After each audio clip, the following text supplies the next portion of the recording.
Hi. കഴിഞ്ഞ class അവസാനിപ്പിച്ചപ്പോൾ ഞാൻ ചോദിച്ച ചോദ്യം നിങ്ങളോട് ആരായിരുന്നു ബാബറിന് ശേഷം വന്ന റൂളർ എന്നായിരുന്നു. അപ്പോൾ ഇത് മറ്റാരുമില്ല, ഹുമയൂൺ. അപ്പോൾ ഇന്ന് നമ്മൾ ഹുമയൂണിനെ പറ്റിയാണ് ഈ ക്ലാസ്സിൽ പഠിക്കുന്നത്. എല്ലാവർക്കും സി ഡൈനീസിന്റെ മെഡീവൽ ഇന്ത്യൻ ഹിസ്റ്ററി ക്ലാസ്സിലേക്ക് സ്വാഗതം.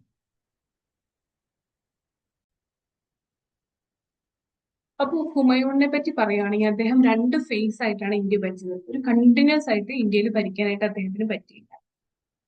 തന്റെ പിതാവായിട്ടുള്ള ബാബർ മരിച്ചതിന് ശേഷം നേരെ അധികാരത്തിലേക്ക് വരികയാണ്. അപ്പൊ ഹുമയൂൺ അധികാരത്തിലോട്ട് കയറുമ്പോൾ അദ്ദേഹത്തിന്റെ വയസ്സ് 22 വയസ്സാണ്. ഓക്കെ.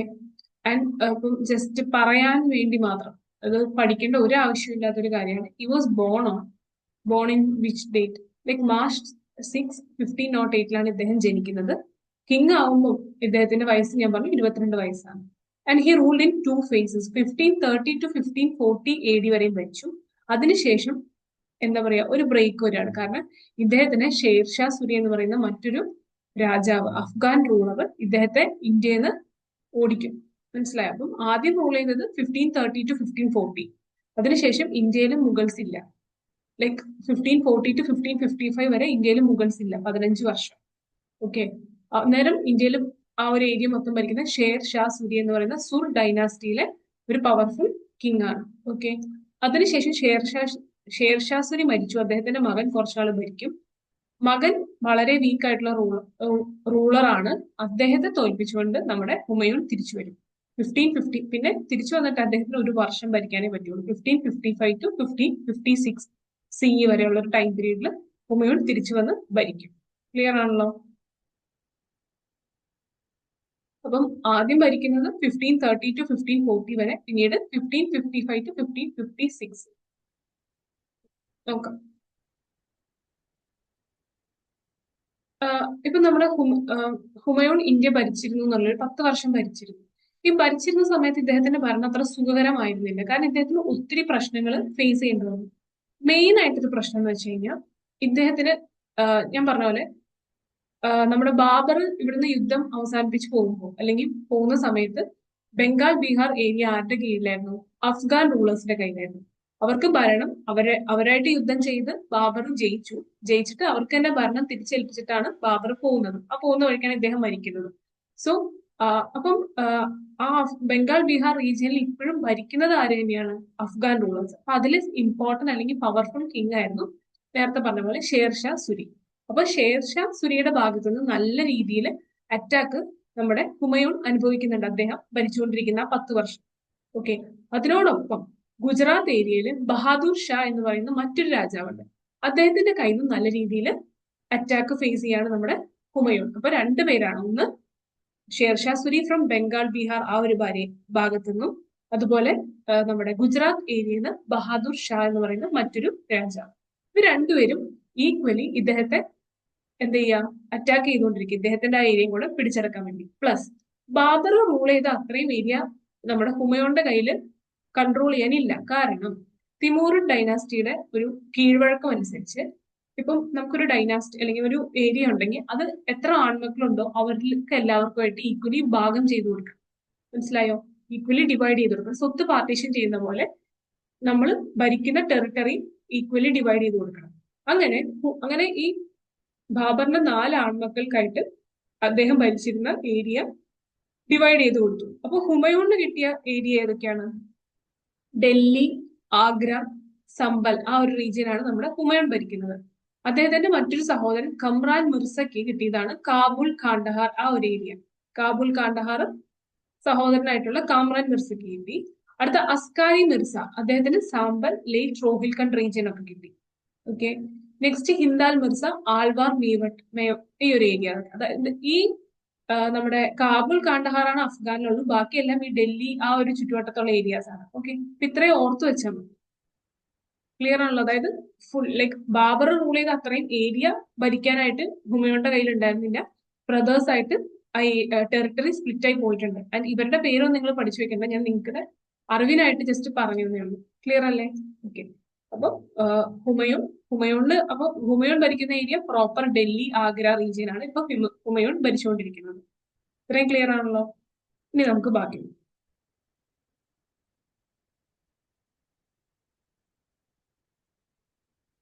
ഈ ഒരു മാപ്പ് നിങ്ങൾ ശ്രദ്ധിക്കണം.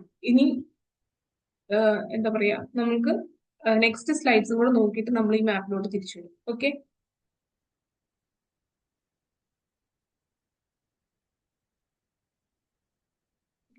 ഇനി ഞാനിപ്പോ പറഞ്ഞു ഹുമയൂൺ നല്ല രീതിയിൽ പലരിൽ നിന്നും അറ്റാക്ക് ഫേസ് ചെയ്തിട്ടുണ്ട്. അതിൽ ഇദ്ദേഹം ആദ്യം ചെയ്യുന്ന ഒരു ബാറ്റിലാണ് ബാറ്റിൽ ഓഫ് ദൗറ. ഏത് ഇയറിലാണ്? 1531. അധികാരത്തിലേറി തൊട്ട് അടുത്ത വർഷം ഇദ്ദേഹം ബാറ്റിൽ ഓഫ് ദൗറ എന്ന ബാറ്റിൽ യുദ്ധം ചെയ്യുന്നു. ആൻഡ് ഇത് ഈ പറയുന്ന ഷേർഷാ സുരിക്കെതിരെയാണ് ഫൈറ്റ് ചെയ്യുന്നത്. ഇതിൽ ആര് ജയിക്കും? ഹുമയൂൺ തന്നെ ജയിക്കും. ഓക്കെ, ഹുമയൂൺ ജയിച്ചു. അപ്പോൾ ഈ ഷേർഷാ സുരിയുടെ ഒരു പ്രത്യേകത എന്ന് വെച്ച് കഴിഞ്ഞാൽ അദ്ദേഹം വളരെ നല്ലൊരു ഡിപ്ലോമാറ്റിക് ആയിട്ട് കാര്യങ്ങൾ ഇത് ചെയ്യാൻ പറ്റും. അതായത് ഓപ്പോസിറ്റ് നിൽക്കുന്ന ആൾക്ക് മനസ്സിലാവില്ലയാണ് ചതിക്കുക. അമ്മാതിരി കളി നമ്മുടെ ഷേർഷാ സുരി കളിക്കും. ഓക്കെ, അപ്പൊ ഓപ്പോസിറ്റ് നിൽക്കുന്ന ആൾ ഇയാളുടെ ആ ഒരു തേജസ്സും ഓജസ്സും ഒക്കെ കണ്ടിട്ട് വിചാരിക്കും, ഓ ഷേർഷാ സുരി നല്ലവനാണ്, അപ്പോ ചീറ്റ് ചെയ്യില്ലായിരിക്കും എന്നൊക്കെ വിചാരിച്ചായിരിക്കും നമ്മുടെ ഓപ്പോസിറ്റ് രാജാവ് ഇരിക്കുക. അപ്പൊ ഇപ്പൊ ഫസ്റ്റ് ബാറ്റിൽ നമ്മുടെ ആരാണ്? ഹുമയൂൺ പോയിട്ട് ഷേർഷാ സുരിയായിട്ട് ചെയ്തു. ആ ബാറ്റിലിന്റെ പേരാണ് ബാറ്റിൽ ഓഫ് ദൗറ. ഇതിൽ ഹുമയൂൺ ജയിച്ചു. തോറ്റ ഷേർഷാ സുരി എന്ത് ചെയ്തു? പുള്ളി പറഞ്ഞു, പുള്ളി നല്ലൊരു കളി കളിക്കുകയാണ്. പുള്ളി എന്ത് ചെയ്തു എന്ന് വെച്ച് കഴിഞ്ഞാൽ പുള്ളി പറഞ്ഞു, അല്ലയോ ഹുമയൂൺ രാജാവെ, ഞങ്ങള് നിങ്ങളുടെ അധികാരത്തിന് കീഴ്വഴങ്ങി ഇവിടെ നിങ്ങളുടെ പേരിൽ ഈ പറയുന്ന ഈ ഒരു ഏരിയയിൽ ഞങ്ങൾ ഭരിച്ചോളാം എന്ന് പറഞ്ഞ് ഹുമയൂണിനെ സോപ്പിട്ടു. മനസ്സിലായോ? അപ്പൊ ദൗറ കഴിഞ്ഞിട്ട് ഹുമയൂൺ ജയിച്ചെങ്കിലും ഷേർഷാ സുരിക്ക് ഹുമയൂണിന്റെ പേരിൽ ഭരിക്കാനുള്ള അവകാശം കൊടുത്തു. ഓക്കെ, അങ്ങനെ ഹുമയൂൺ തിരിച്ചുപോയി. അപ്പൊ അതാണ് ബാറ്റിൽ ഓഫ് ദൗറയുടെ കഥ. ആരായിട്ടായിരുന്നു? ആര് ജയിച്ചു? കാര്യങ്ങളൊക്കെ മനസ്സിലായല്ലോ. അടുത്തതാണ് വീണ്ടും 1532 ആയപ്പോൾ ചുനാർ എന്ന് പറയുന്ന ഒരു ഏരിയ, ആ ഏരിയക്ക് വേണ്ടി വീണ്ടും ഷേർഷാ സുരി ആയിട്ട് നമ്മുടെ ഹുമയൂൺ യുദ്ധം ചെയ്തു. ഹുമയൂൺ തന്നെ ജയിച്ചു. സെയിം കാര്യങ്ങൾ തന്നെ നടന്നു. എന്ത് ചെയ്തു? ഞങ്ങൾ ഭരിച്ചോളാം. ഷേർഷാ സുരി നേരത്തെ പറഞ്ഞ കാര്യം തന്നെ പറഞ്ഞു, ഹുമയൂൺ രാജാവിന്റെ പേരില് അല്ലെങ്കിൽ ഹുമയൂൺ ചക്രവർത്തിയുടെ പേരില് ഞങ്ങൾ ഇവിടെ ഭരിച്ചോളാം. ഓക്കെ, അങ്ങനെ അപ്പം ആ ഇനി നമുക്ക് ആ ഏരിയ ഏതാന്ന് നോക്കാം.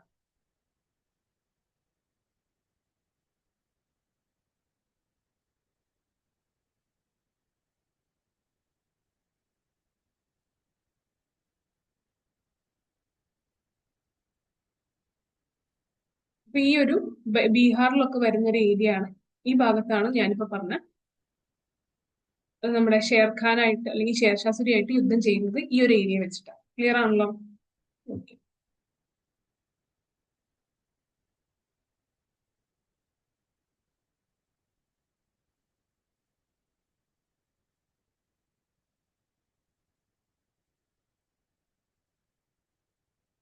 അടുത്ത ബാറ്റിൽ ഇദ്ദേഹം ചെയ്യുകയാണ്.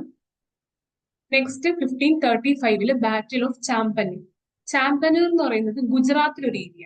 അപ്പൊ അവിടെ ഇദ്ദേഹം യുദ്ധം ചെയ്യുന്ന ആരായിട്ടാണ്? ഞാൻ നേരത്തെ പറഞ്ഞ പോലെ രണ്ട് പേരിൽ നിന്നാണ് അറ്റാക്ക് വന്നത്. ഒന്ന് ഷേർഷാ സുരിയുടെ കയ്യിൽ നിന്നും, രണ്ടാമത്താണ് ബഹാദൂർ ഷാ ഓഫ് ഗുജറാത്തിൽ നിന്നും നല്ല രീതിയിൽ നമ്മുടെ ഹുമയൂൺ അറ്റാക്ക് ഫേസ് ചെയ്യുന്നുണ്ട്. അപ്പോ ഈ ബഹാദൂർ ഷാ ഓഫ് ഗുജറാത്തിനെ പൊട്ടിക്കാൻ വേണ്ടിയിട്ട്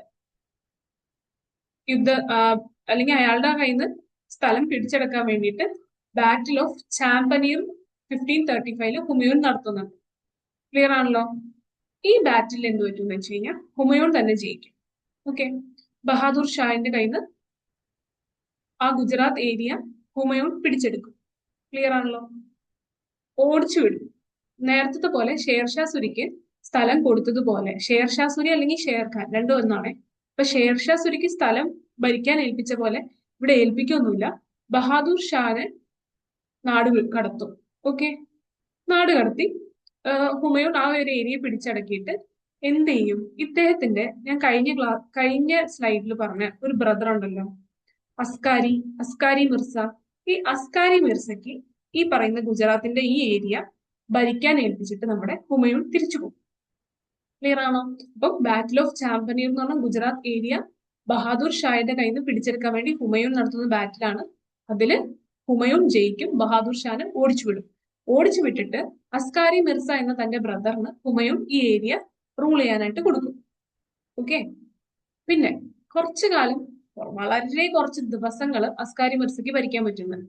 അത് കഴിയുമ്പോഴത്തേക്കും ബഹാദൂർ ഷാ തിരിച്ചു വന്നിട്ട് അസ്കാരി ഷാനെ പേടിപ്പിച്ച് ഓടിക്കും.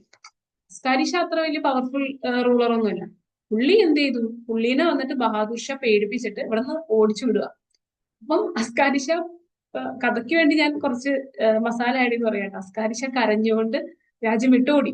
ഓടി ഇയാള് പോവാണ്. പോകുമ്പം നമ്മുടെ ഹുമയൂൺ വിചാരിച്ചു ഇയാൾ ഇനി ആഗ്രയും കൂടെ പിടിച്ചെടുക്കാൻ വേണ്ടിയിട്ടാണ് അസ്കാരി ഷാ മിർസ വരുന്നതെന്ന് പിടിച്ചിട്ട് ഹുമയൂൺ പോയിട്ട് തടഞ്ഞു നിർത്തിയിട്ട് ചോദിച്ചു, നിങ്ങൾ എങ്ങനെ ഓടണേ? നിങ്ങൾക്ക് ഞാൻ അവിടെ സ്ഥലം തന്നിട്ട് പോയതല്ലേ, പിന്നെ നീ ഇനി എങ്ങോട്ടാ എന്ത് സ്ഥലം പിടിച്ചെടുക്കാനായി ഓടി വന്നേന്ന് ചോദിച്ചു. അപ്പം അസ്കാരി മിർസ കരഞ്ഞുകൊണ്ട് കാര്യം പറഞ്ഞു, എന്നെ ബഹാദൂർ ഷാ അടിച്ചു ഓടിച്ചു എന്ന് പറഞ്ഞു. ഓക്കെ, അപ്പം അസ്കാരി മിർസന്റെ കാര്യം മനസ്സിലായി. അയാൾ തന്റെ സ്ഥലമൊന്നും പിടിച്ചെടുക്കാൻ വന്നല്ല, ഒരു പ്രശ്നത്തിൽ പെട്ട് പുള്ളി ഓടി രക്ഷപ്പെട്ടു വന്നാന്ന് മനസ്സിലായിട്ട് ഇവര് സഹോദരന്മാരെ തമ്മിൽ കെട്ടിപ്പിടിച്ച് ആശ്ലേഷിച്ച് അങ്ങ് മാറി. പിന്നീട് ബഹാദൂർ ഷാന്റെ അടുത്തേക്ക് യുദ്ധത്തിനായിട്ട് പുള്ളി പോയില്ല. ആര്? ഹുമയൂൺ പോയില്ല. പക്ഷെ ഹുമയൂൺ ഇവിടെ ഒരു ഭാഗ്യം ഉണ്ടായി. അതായത് ഈ ബഹാദൂർ ഷായ്ക്ക് പോർച്ചുഗീസുകാരായിട്ട് നല്ല സ്നേഹത്തിലായിരുന്നു. പോർച്ചുഗീസുകാരോട് ഒരു സന്ധി ചെയ്യാൻ വേണ്ടിയിട്ട്, അല്ലെങ്കിൽ അവരുടെ ബന്ധം ദൃഢാക്കാൻ വേണ്ടിയിട്ട് പോർച്ചുഗീസുകാര് ബഹാദൂർ ഷായോട് ദ്യൂ എന്ന് പറയുന്ന ഏരിയ പോർച്ചുഗീസിന് കൊടുക്കാൻ പറഞ്ഞു. ബഹാദൂർ ഷാനോട് പോർച്ചുഗീസിന് കൊടുക്കാൻ പറഞ്ഞു. അപ്പം ഓക്കെ, എന്നാൽ അതിനെപ്പറ്റി ഒന്ന് സംസാരിക്കാം എന്ന് വിചാരിച്ച് പോർച്ചുഗീസ് ആയിട്ട് ഒരു സന്ധി സംഭാഷണത്തിന് വേണ്ടി ഒരു ബോട്ടിൽ കയറി. ആര്? പോർച്ചുഗീസിന്റെ ഒരു ബോട്ടിലേക്ക് നമ്മുടെ ബഹാദൂർ ഷാ കയറി ഒരു സന്ധി സംഭാഷണം നടത്താൻ തീരുമാനിച്ചു. ആ സംഭാഷണം നടന്നുകൊണ്ടിരിക്കാതെ ആ ബോട്ട് തകർന്ന് കടലിൽ മുങ്ങി നമ്മുടെ ബഹാദൂർ ഷാ മരിക്കുകയാണ്. അപ്പൊ നമ്മുടെ ഹുമയൂണിന് വീണ്ടും ഒരു ഭാഗ്യം കിട്ടി ആ ഏരിയ തിരിച്ചു പിടിക്കാനായിട്ട്. ക്ലിയർ ആണല്ലോ? ഓക്കെ, അപ്പം ബാറ്റിൽ ഓഫ് ഒരു കഥയാണ്, കഥ ഓർത്തു വെക്കുക. അപ്പൊ അങ്ങനെ ബാറ്റിൽ ഓഫ് ചമ്പനീറും പഠിക്കുക. ഓക്കെ, അപ്പൊ battle of Champaner Humayun against Bahadur Shah of Gujarat. അതിൽ ഹുമയൂൺ ജയിക്കുന്നുണ്ട്. എന്നിട്ട് സഹോദരനെ ഈ സ്ഥലം ഏൽപ്പിച്ചിട്ട് പോയി. പക്ഷെ സഹോദരനെ ആര് വന്ന് വീണ്ടും പേടിപ്പിച്ച് ഓടിപ്പിക്കും? ബഹാദൂർ ഷാ. പക്ഷെ ബഹാദൂർ ഷാ പിന്നീട് ഒരു അപകടത്തിൽ പെട്ട് മരിച്ചു. അങ്ങനെ വീണ്ടും ഗുജറാത്ത് ഹുമയൂണിന്റെ കയ്യിലാണ്. ഓക്കെ, ചില സമയത്ത് നമുക്ക് ഭാഗ്യവും വരും. ഭാഗ്യം നമ്മുടെ കൂടെ നിന്ന നമുക്ക് എന്താ പറയാ, ലക്ഷ്യത്തിൽ എത്തിച്ചേരാൻ ഒരു ഭാഗ്യവും ഒരു ഘടകമാകാം. ഓക്കെ, അടുത്താണ് battle of Chausa.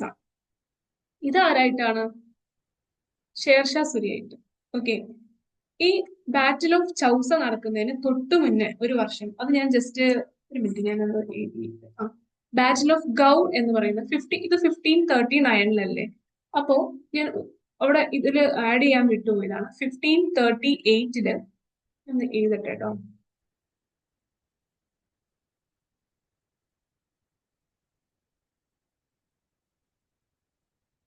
Gaur, battle of Gaur. ബാക്കി നിങ്ങൾ എഴുതിക്കോ, കാരണം ഞാൻ എഴുതി വരുമ്പോഴത്തേക്ക് ഒത്തിരി സമയം, അതുകൊണ്ട്. അപ്പം ബാറ്റിൽ ഓഫ് ഗൗർ അവിടെ ഇതുപോലെ തന്നെ ഈ ഒരു ഏരിയക്ക് വേണ്ടിയിട്ട് ഹുമയൂണും നമ്മുടെ ഷേർഷാ സൂരിയും മത്സരിക്കുന്നുണ്ട്. ഇതിൽ ഹുമയൂൺ തന്നെ ജയിക്കുന്നത്. ഓക്കെ, വിക്ടറി ഫോർ നമ്മുടെ ഹുമയൂൺ. ക്ലിയർ ആണല്ലോ? അപ്പം 1531 ബാറ്റിൽ ഓഫ് ദൗറ, രണ്ടാമത്തെ 32 battle of Chunar. Okay, 35 battle of Champaner, 38 battle of Gaur. അവിടെ ഹുമയൂൺ ജയിക്കും. അടുത്ത നെക്സ്റ്റ് ഇയറിൽ 1539 ബാറ്റിൽ ഓഫ് ചൗസ. ഈ ചൗസയിലും ഇപ്പൊ ഇനിയും ഫുൾ ബാറ്റിൽ ആരായിട്ടാണ്? ഷേർഷാ സൂരി ആയിട്ടാണ് ഫുൾ ബാറ്റിൽ നടക്കുന്നത്. ഇതെല്ലാം ബീഹാർ ആ ഒരു ഭാഗത്താണ് മനസ്സിലാക്കി വെക്കുക. പേരുകളും ഓർത്തു വെക്കുക, ഇതിന്റെ റീജിയൻ വൈസ്. ഓക്കെ, ഗൗർ 1538 നടക്കും, അതിൽ ഹുമയൂൺ ജയിക്കും. 1539 അടുത്ത പ്രദേശം ബാറ്റിൽ ഓഫ് ചൗസ. ചൗസ എന്ന് പറഞ്ഞ പ്രദേശത്തിന് വേണ്ടിയിട്ട് ഹുമയൂണും ഈ പറയുന്ന ഷേർഷാ സൂരിയും തമ്മിൽ എന്ത് ചെയ്യും? ഫൈറ്റ് ചെയ്യും. ഇവിടെ സംഭവിക്കുന്ന എന്താ? ഷേർഷാ സൂരിക്കും ഹുമയൂണിനും ലൈക്ക് ഈക്വൽ, ജയിക്കില്ല അങ്ങനെ ഒരു ഇഞ്ചോടിഞ്ച് പോരാട്ടം നടന്നുകൊണ്ടിരിക്കുക. ഓക്കെ, ഈ ഇഞ്ചോടിഞ്ച് പോരാട്ടത്തില് ആരും അങ്ങോട്ടും ഇങ്ങോട്ടും ജയിക്കില്ല എന്നൊരു ഘട്ടം വരുമ്പോൾ ഇവര് തമ്മിൽ സന്ധി ചെയ്യാം എന്നുള്ളൊരു തീരുമാനത്തിലെത്തും. അപ്പൊ സന്ധി ചെയ്യാം എന്നാ അങ്ങനെ വിചാരിക്കാതെ നമ്മുടെ ഹുമയൂൺ എന്ത് ചെയ്തു? സക്സസ് പാർട്ടി തുടങ്ങി. ഓക്കെ, പുള്ളിക്ക് ഇച്ചിരി പാർട്ടി ആ ഒരു മോഡ്. അപ്പൊ പാർട്ടി ചെയ്യാൻ തുടങ്ങിയ സമയത്ത് പാർട്ടി നല്ല രീതിയിൽ നടന്നുകൊണ്ടിരിക്കുമ്പോൾ രാത്രി ഷേർഷാ വന്നിട്ട് അറ്റാക്ക് ചെയ്ത് ആ യുദ്ധത്തിൽ ഒരു തോപ്പിക്കുന്നുണ്ട്. ഓക്കെ, ഇനി ലാസ്റ്റ് ഹുമയൂണിന് ഇവിടുന്ന് ഒരു ഗതി പരഗതി ഇല്ലാതെ ഓടേണ്ടി വരുന്ന ബാറ്റിലാണ് 1540 ബാറ്റിൽ ഓഫ് ഖനൗജ്.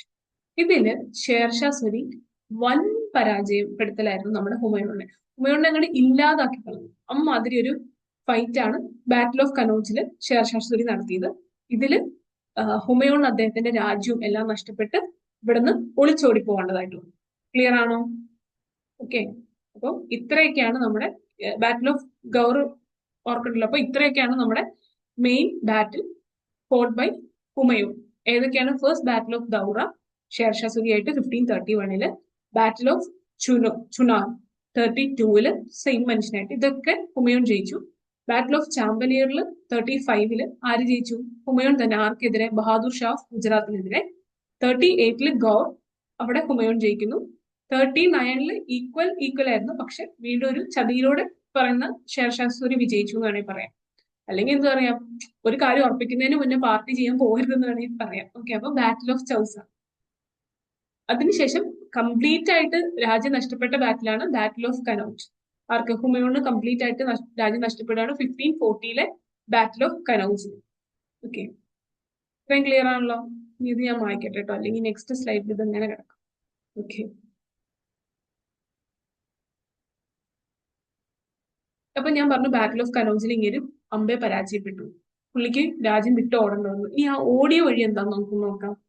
ഇവിടെ വെച്ചിട്ടായിരുന്നല്ലോ ഈ യുദ്ധങ്ങൾ മുഴുവൻ നടന്നത്.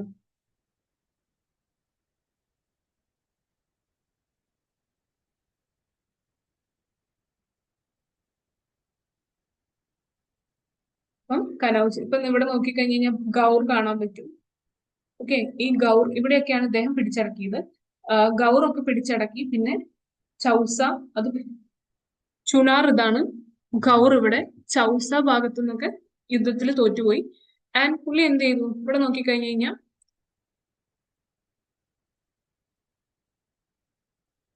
ഓക്കെ, ഗൗറില് പിടിച്ചടക്കി. പിന്നെ ചൗസ അവിടുന്ന് അടുത്ത ലാസ്റ്റ് ബാറ്റിൽ ഏതാ? കനൗജ്. ഇവിടെ എത്തി. ഈ യുദ്ധത്തിൽ പുള്ളി നല്ല രീതിയിൽ തോറ്റുവാണ്. ഈ ഇവിടെ തോറ്റുപോയ ശേഷം പുള്ളി എന്ത് ചെയ്തു? പഞ്ചാബിലോട്ട് പോയി. കാരണം പുള്ളിക്ക് ഓടി രക്ഷപ്പെടേണ്ടതായിട്ട് വന്നു. ഇവിടെ നിന്ന് പുള്ളി പഞ്ചാബിലേക്ക് പോയി. കനൗജിൽ തോറ്റ ഹുമയൂൺ പഞ്ചാബിൽ പോയി. പഞ്ചാബിൽ നിന്ന് സിന്ധിലേക്ക് പോയി. സിന്ധ് നിന്ന് പേർഷ്യ പോയി ഒളിച്ചു. ക്ലിയർ ആണല്ലോ? ആൻഡ് പുള്ളി ഈ പഞ്ചാബിൽ നിന്ന് സിന്ധിലേക്ക് പോകുന്ന ഇവിടെ ഒരു ഭാഗത്തായിട്ട് നമ്മുടെ അക്ബറിന്റെ ജനനം ഈ ഒരു സമയത്താണ്. ആൻഡ് ഇദ്ദേഹം പേർഷ്യയിൽ പോയി ജീവിക്കുന്നു എന്ന് പറയില്ല. അവിടെ ചെന്നിട്ട് ഇങ്ങനെ വീണ്ടും കല്യാണമൊക്കെ കഴിക്കുന്നുണ്ട്. ഓക്കെ. കാരണം ലൈഫിൽ എത്ര ബുദ്ധിമുട്ടാണെങ്കിലും കുറച്ച് സന്തോഷിക്കാനുള്ള ഇതായിട്ട് പുള്ളി കല്യാണം കഴിച്ച് അങ്ങനെയൊക്കെ ആ രീതിയിൽ പുള്ളി അവിടെ എന്താ പറയാ, ബാക്ക്ഗ്രൗണ്ടിൽ എല്ലാ കാര്യങ്ങളും ഒരു രാജാവ് എന്നുള്ളൊരു കാര്യങ്ങൾ നടത്താൻ പറ്റുന്നില്ല എന്നേ ഉള്ളൂ. ബാക്കി പുള്ളി എല്ലാ രീതിയിലും നല്ല രീതിയിൽ തന്നെയാണ് അവിടെ ജീവിക്കുന്നത്. ഓക്കെ. ഒളിച്ച് ജീവിക്കുന്നു എന്നേ ഉള്ളൂ. കല്യാണമൊക്കെ കഴിച്ച് സെറ്റായിട്ടാണ് ജീവിക്കുന്നത്. ഓക്കെ. അപ്പം ബാറ്റിൽ ഓഫ് കനൗജില് തോറ്റതിന് ശേഷം പഞ്ചാബിലോട്ട് പോയി.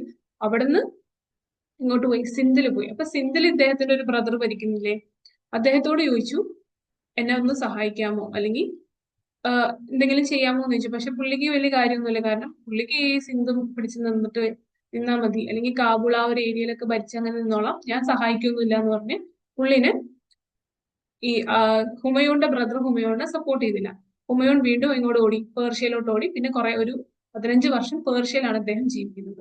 ബാക്കി കഥ നമുക്കിനി പറയാം. ഓക്കെ. അപ്പൊ ഇനിയിപ്പം ഹുമയൂൺ പോയി. ഇനി ഇന്ത്യയുടെ അവസ്ഥ എന്താ?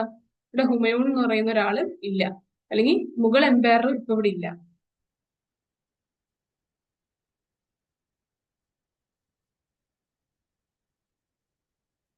അപ്പോ ഇനി ആരാണ് വരുന്നത്? ഷേർഷാ സൂരി സുർ ഡൈനാസ്റ്റിയാണ് നമ്മൾ ഇനി പഠിക്കാൻ പോകുന്നത്. മുഗൾ മുഗൾ റൂളറായിട്ടുള്ള ഹുമയൂണിനെ തോൽപ്പിച്ച് ഇവിടുന്ന് പറഞ്ഞയച്ചാണ് നമ്മുടെ ഷേർഷാ സൂരി. സോ ഷേർഷാ സൂരിയുടെ ശരിക്കുള്ള പേരെന്താ?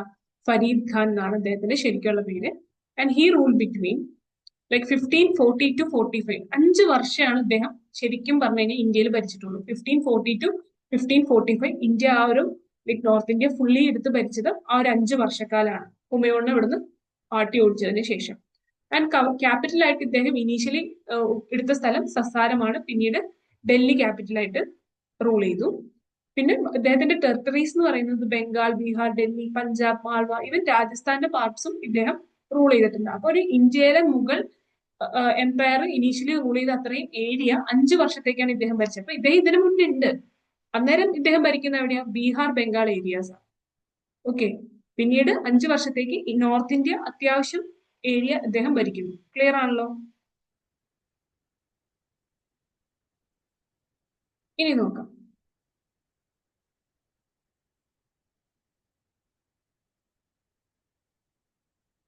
അപ്പൊ ഇദ്ദേഹത്തിന്റെ ഒരു അഡ്മിനിസ്ട്രേഷന്റെ സമയത്ത് ഇദ്ദേഹം ഒത്തിരി റിഫോംസ് ഇന്ത്യയിലോട്ട് കൊണ്ടുവന്നിട്ടുണ്ട്. ഓക്കെ, ഈ റിഫോംസ് ഒക്കെ പിന്നീട് ഒരു ഗൈഡായിരുന്നു ആർക്ക്? അക്ബറിനും അതുപോലെ ബ്രിട്ടീഷ് വന്ന് ഇന്ത്യയിൽ ഭരിക്കാൻ നേരത്ത് അവർക്കൊരു ഗൈഡായിരുന്നു ഇദ്ദേഹം കൊണ്ടുവന്ന ഒത്തിരി റിഫോംസ്. അത് അഡ്മിനിസ്ട്രേറ്റീവ് റിഫോംസ് ആയാലും മിലിറ്ററി റിഫോംസ് ആയാലും അല്ലെങ്കിൽ എക്കണോമിക്കലി എന്തെങ്കിലും റിഫോംസ് കൊണ്ടുവന്നിട്ടുണ്ടെങ്കിൽ പിന്നീട് ഇതൊക്കെ ഈ സെയിം സാധനങ്ങൾ തന്നെ പിന്നീട് അക്ബറും ബ്രിട്ടീഷും ഒക്കെ ഇന്ത്യയിൽ ഇതുപോലെ തന്നെ എടുത്ത് അഡോപ്റ്റ് ചെയ്ത് ഇംപ്ലിമെന്റ് ചെയ്തിട്ടുണ്ട്. ഓക്കെ, അപ്പൊ ഇദ്ദേഹമായിട്ട് കൊണ്ടുവന്ന, അതായത് ഷേർഷാ സൂരി ആയിട്ട് കൊണ്ടുവന്ന ഇമ്പോർട്ടന്റ് റിഫോംസ് എന്തൊക്കെയാണ്? ഫസ്റ്റ്, ഇപ്പൊ നമ്മൾ അഡ്മിനിസ്ട്രേറ്റീവ് റിഫോംസ് എടുത്ത് നോക്കി കഴിഞ്ഞു കഴിഞ്ഞാൽ ഒരു സെൻട്രലൈസ്ഡ് ഫോം ഓഫ് അഡ്മിനിസ്ട്രേഷൻ ആയിരുന്നു ഇദ്ദേഹം എന്ത് ചെയ്ത് ഉപയോഗിച്ചിരുന്നത്. ലൈക്ക് ഷേർഷാ എന്ന് പറയുന്ന രാജാവ്, സുൽത്താൻ അല്ലെങ്കിൽ കിങ്ങിനായിരുന്നു ഏറ്റവും കൂടുതൽ പവർ. പ്ലസ് നല്ല സ്ട്രോങ് ആയിട്ടുള്ള ഒരു സ്പൈ സിസ്റ്റം ഉണ്ടായിരുന്നു. അങ്ങനെ ആർക്കും കയറി അങ്ങ് മേയാൻ പറ്റത്തില്ല. ഇദ്ദേഹം എല്ലാ കാര്യത്തിലും ചാരന്മാരെ വെച്ച് രാജ്യത്തിന് അദ്ദേഹത്തിനെതിരെ എന്തെങ്കിലും നടക്കുന്നുണ്ടോ എന്ന് വ്യക്തമായിട്ട് അന്വേഷിച്ച് മനസ്സിലാക്കുന്നുണ്ടായിരുന്നു. ഓക്കെ, ഈ ഷേർഷാ. അതുപോലെ എംപയറിനെ വീണ്ടും ഫുൾ ഇതിന് പല സർക്കാർസ് ആൻഡ് പർഗണാസ് ആയിട്ട് പല പല പ്രൊവിൻസസ് ആയിട്ട് ഡിവിഷൻ വരുത്തിയിട്ടുണ്ട്. ആൻഡ് ഈവൻ ഇങ്ങനെ പ്രൊവിൻഷ്യൽ ഡിവിഷൻ ഉണ്ടെങ്കിൽ പോലും ഇതിന്റെ എല്ലാത്തിനെയും സുപ്രീം കൺട്രോൾ ആരുടെ കയ്യിലാണ്? ഷേർഷാ സൂരിയുടെ കയ്യിലായിരുന്നു. ഓക്കെ, സെൻട്രലൈസ്ഡ് അഡ്മിനിസ്ട്രേഷൻ ആയിരുന്നു. പ്ലസ് ഫുൾ എംപയറിനെ സർക്കാർ ആൻഡ് പർഗണാസ് ആയിട്ട് ഡിവൈഡ് ചെയ്തിട്ടുണ്ട്.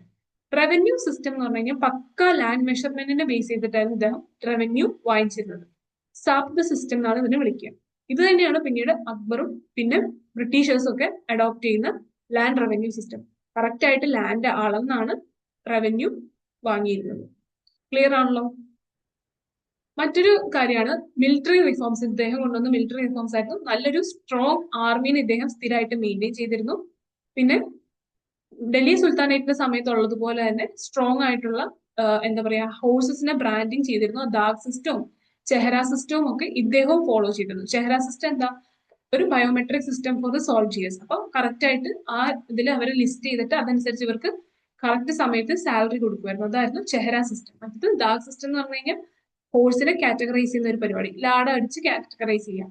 അതാണ് ദാഗ് സിസ്റ്റം. അപ്പൊ ദാഗ് സിസ്റ്റവും ചെഹ്റ സിസ്റ്റവും ഇദ്ദേഹത്തിന്റെ കാലത്തും ഷേർഷാ സൂരിയുടെ കാലത്തും ഇന്ത്യയിൽ ഉണ്ടായിരുന്നു.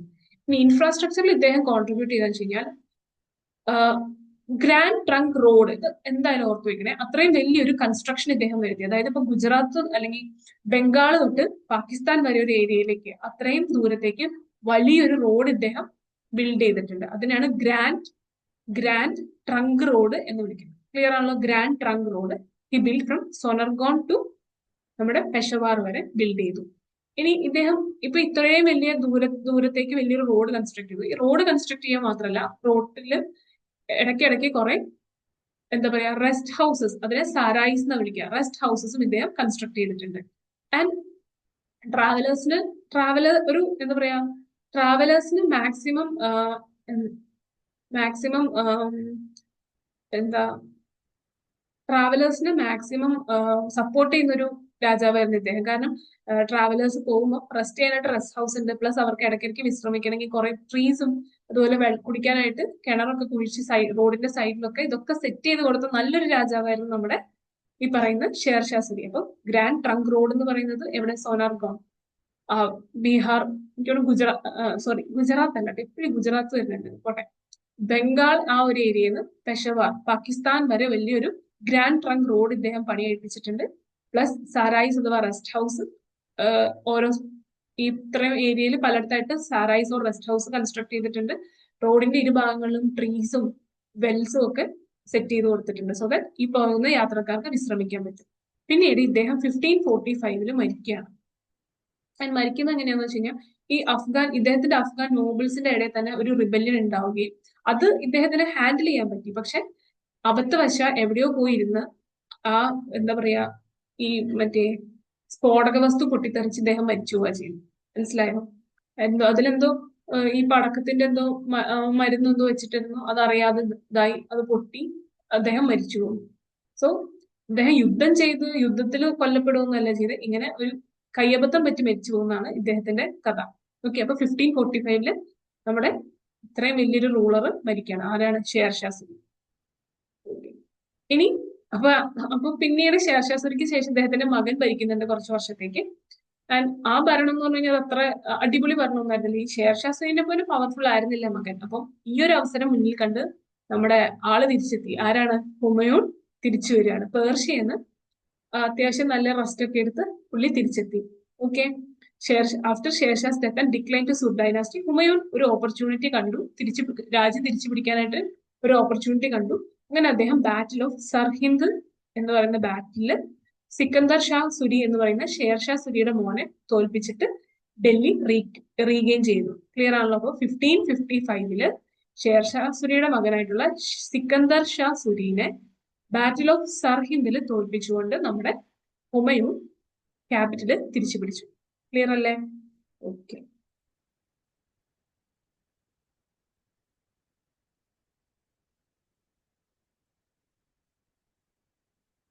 ഇനി ബാക്കി ഹുമയൂണിന്റെ ബാക്കി കഥ എന്ന് പറഞ്ഞാൽ ഹുമയൂൺ 1556 ഒരു വർഷം കഴിഞ്ഞ് കഴിഞ്ഞപ്പോൾ മരിക്കുകയാണ്. കാരണം അദ്ദേഹത്തിന്റെ മരണവും ഈ പറഞ്ഞ യുദ്ധത്തിൽ പോയി പെട്ട് മരിക്കണല്ല. ഇദ്ദേഹം ഒരു ലൈബ്രറിയിൽ ഇരുന്ന് വായിച്ചുകൊണ്ടിരിക്കുകയായിരുന്നു. വായിച്ചുകൊണ്ടിരുന്നിട്ട് എന്തോ ഒരു ആവശ്യത്തിന് താഴേക്ക് വരുമ്പോൾ ആ സ്റ്റെപ്പ് എന്ന് വീണ് മരിക്കുകയാണ് നമ്മുടെ ഹുമയൂൺ. ഒരു വർഷം തിരിച്ചു വന്നു ആ രാജ്യമൊക്കെ പിടിച്ചടക്കി സന്തോഷമായിട്ട് ജീവിച്ചുകൊണ്ടിരിക്കാല് ഒരു വർഷം കഴിഞ്ഞപ്പോഴത്തേക്കും ഒരു സ്റ്റെപ്പ് ലൈബ്രറി വായിച്ചുകൊണ്ടിരുന്ന അവിടുന്ന് ഇറങ്ങി വരുമ്പോൾ സ്റ്റെപ്പ് എന്ന് വീണാണ് ഇദ്ദേഹം മരിക്കുന്നത്. ഓക്കെ. ഷേർ മണ്ഡൽ എന്നാണ് വായിച്ചുകൊണ്ടിരുന്ന ലൈബ്രറിയുടെ പേര്. ഓക്കെ. ആൻഡ് ഇദ്ദേഹം ആർട്ട് ആൻഡ് കൾച്ചറിന് കൊടുത്ത കോൺട്രിബ്യൂഷൻ എന്ന് പറഞ്ഞു കഴിഞ്ഞാൽ പേർഷ്യൻ ആർട്ട്, അതായത് ഇപ്പൊ നമ്മുടെ ഇയാള് എവിടെ നിന്ന് വന്നു? ഇറാനിൽ നിന്ന് തിരിച്ചു വന്നു എന്നല്ലേ പറയണേ. അപ്പോൾ ഇറാനിൽ നിന്ന് ഇദ്ദേഹം തിരിച്ചു വരുമ്പോൾ അവിടുന്ന് 2 പെയിന്റേഴ്സിനെ ഇദ്ദേഹം കൊണ്ടുവന്നു. അവരുടെ പേരാണ് മിർ സയ്യദ് അലിയും അതുപോലെ തന്നെ അബ്ദുർ സമദും. ക്ലിയർ അല്ലേ? മിർ സയ്യദ് അലിയും അബ്ദുർ സമദ് എന്ന് പറയുന്ന 2 പെയിന്റേഴ്സിനെയും ഇദ്ദേഹത്തോടൊപ്പം തിരിച്ച് ഇറാനിൽ നിന്ന് കൊണ്ടുവരികയാണ്. അങ്ങനെ ഇന്ത്യയിലേക്ക് Persian art form first time introduce ചെയ്ത രാജാവാണ് നമ്മുടെ ഹുമയൂൺ. ക്ലിയർ ആണല്ലോ? അപ്പം മുഗൾ മിനിയേച്ചർ പെയിന്റിംഗ് ട്രഡീഷന് ഇൻട്രൊഡക്ഷൻ കൊടുത്തത് ആരാന്ന് വെച്ച് കഴിഞ്ഞാൽ ഹുമയൂൺ ആണ്. ഇദ്ദേഹമാണ് പേർഷ്യൻ ആർട്ടും ബാക്കി കാര്യങ്ങളൊക്കെ ഇന്ത്യയിലേക്ക് ഇൻട്രൊഡ്യൂസ് ചെയ്യുന്നത്. ആൻഡ് ഇദ്ദേഹം കൊണ്ടുവന്ന 2 പെയിന്റേഴ്സ് ആണ് മിർ സയ്യദ് അലിയും അബ്ദുൽ സമദ്. അബ്ദുൾ സമദ്, മിർ സയ്യദ് അലി, രണ്ടുപേരും എവിടെ നിന്നാണ്? പേർഷ്യ അഥവാ ഇറാനിൽ നിന്ന്. ക്ലിയർ അല്ലേ? ആൻഡ് ലാസ്റ്റ് ഇദ്ദേഹത്തിന്റെ ആർക്കിടെക്ചറൽ ആൻഡ് ലിറ്റററി കോൺട്രിബ്യൂഷൻ എന്താണെന്ന് വെച്ച് കഴിഞ്ഞാൽ ആർക്കിടെക്ചറിന് വേണ്ടി ഇദ്ദേഹമായിട്ട് പ്രത്യേകിച്ച് ഇദ്ദേഹം കമ്മീഷൻ ചെയ്ത ഒരു സിറ്റിയാണ് ദിൻപന അഥവാ പുരാന ഖില എന്ന് പറയുന്നത്. ഇദ്ദേഹം കൺസ്ട്രക്ട് ചെയ്ത ഒരു സിറ്റിയാണ്. അതാണ് ഇദ്ദേഹത്തിന്റെ മേജർ കോൺട്രിബ്യൂഷൻ. അപ്പൊ പുരാന ഖില അല്ലെങ്കിൽ ദിൻപന ആരാ കൺസ്ട്രക്ട് ചെയ്തെന്ന് വെച്ച് കഴിഞ്ഞാൽ അത് ഹുമയൂൺ ആണ്. അതായത് പുരാന ഖിലയുടെ ഒരു ഭാഗമായിട്ടുള്ള ദിൻപന കമ്മീഷൻ ചെയ്തത് ഹുമയൂൺ. പിന്നെ ഹുമയൂൺ സ്റ്റോംബ് അല്ലെങ്കിൽ ഹുമയൂൺ കാ മക്ബാര എന്ന് പറയുന്നത് അത് ബിൽഡ് ചെയ്തത് ഇദ്ദേഹത്തിന്റെ വൈഫായിട്ടുള്ള ഹാജി ബീഗ് ആണ്. ആൻഡ് അത് കംപ്ലീറ്റ് ചെയ്തത് നമ്മുടെ അക്ബറാണ്. ക്ലിയർ ആണല്ലോ? അപ്പൊ ഹാജി ബീഗും അക്ബറും കൂടെ ഇദ്ദേഹത്തിന്റെ ടോംബ്, ഇദ്ദേഹത്തിന്റെ ശവകുടീരം ഹുമയൂൺ സ്റ്റോംബ് അല്ലെങ്കിൽ ഹുമയൂൺ കാ മക്ബാര കൺസ്ട്രക്ട് ചെയ്തിട്ടുണ്ട്. അതാണ് മുഗൾ ആർക്കിടെക്ചറിന്റെ ഒരു ട്രൂ എക്സാമ്പിൾ എന്ന് പറയുന്നത്. ഇനി ഇതിൽ നിന്ന് ഇൻസ്പിറേഷൻ എടുത്തിട്ടാണ് താജ്മഹൽ പണിതെന്നൊക്കെ പറയപ്പെടുന്നത്, അറിയില്ല. നെക്സ്റ്റ് ലിറ്റററി കോൺട്രിബ്യൂഷൻ നോക്കിക്കഴിഞ്ഞ് കഴിഞ്ഞാൽ ഇദ്ദേഹത്തിന്റെ സിസ്റ്റർ ആയിട്ടുള്ള ഗുൽബദാൻ ബീഗമാണ് ഇദ്ദേഹത്തിന്റെ ബയോഗ്രഫി എഴുതിയത്. ഹുമയൂൺ നാമ എന്ന പേരില് ഇദ്ദേഹത്തിന്റെ ബയോഗ്രഫി ഇദ്ദേഹത്തിന്റെ സിസ്റ്റർ ആണ് ഇദ്ദേഹത്തിന് എഴുതി കൊടുത്തത് ഹുമയൂണിന് വേണ്ടിയിട്ട്. ഹുമയൂൺ നാമ, പേര് Humayun Nama, written by Gulbadan Begum. Okay. അതാണ് ഒൺലി മുഗളിറ biography written by a woman. ഒരു സ്ത്രീ എഴുതിയ ആകെ ഉള്ള ഒരു ബയോഗ്രഫി ഈ പറയുന്ന ഹുമയൂൺ നാമ മാത്രമേ ഉള്ളൂ. അതായിരുന്നു ആ ഒരു ടൈമിനെ പറ്റിയുള്ള ഏറ്റവും വാല്യുബിൾ ആയിട്ടുള്ള ഒരു ഹിസ്റ്റോറിക്കൽ റെക്കോർഡ്. ഓക്കെ.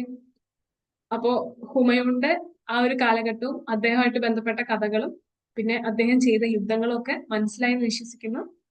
അപ്പൊ ഇനി നെക്സ്റ്റ് ക്ലാസ്സിൽ ഇദ്ദേഹത്തിന് ശേഷം വന്ന ഏറ്റവും അല്ലെങ്കിൽ മുഗൾ എംപയറിനെ കുറച്ചുകൂടെ എന്താ പറയാ വലുതാക്കി അല്ലെങ്കിൽ എക്സ്റ്റെൻഡ് ചെയ്യിപ്പിച്ച ദ ഗ്രേറ്റ് റൂളർ ആയിട്ടുള്ള അക്ബറിനെ പറ്റി അടുത്ത ക്ലാസ്സിൽ നമുക്ക് പഠിക്കും. ഓക്കെ. അപ്പം ഇന്നത്തെ ക്ലാസ് കഴിഞ്ഞു. Thank you.